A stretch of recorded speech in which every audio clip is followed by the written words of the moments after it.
দিনটি ছিল 25শে আশ্বিন 1346 বৃহস্পতিবার, ইংরাজি 12/10/1939। সন্ধেবেলায় সুশীলদা পাপ্পাজির মৃত্যুর পর নরদেহে পুনঃ আবির্ভাবের বৃত্তান্ত বর্ণনা করেছিলেন। শ্রী ঠাকুর বললেন, তাহলে অতিবাহিত দেহ ছাড়া আর কিছু নয়। প্রফুল্লদা বললেন, আপনার নাকি পূর্বজন্মের বৃত্তান্ত মনে আছে?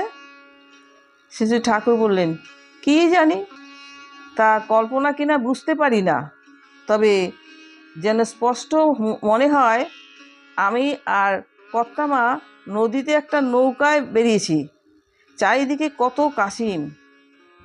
কর্তামাকে এ কথা জিজ্ঞাসা করেছি, কর্তামা আমার কথা উড়িয়ে দিয়েছেন। আমার মনে পড়ে এক সময় পাহাড়ের পাদদেশে ছিলাম, একটা পাথরের উপর আমি বসতাম,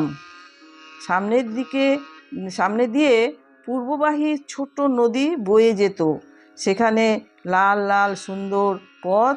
আমার একটা বউ ছিল, সে আমাকে খুব ভালোবাসতো।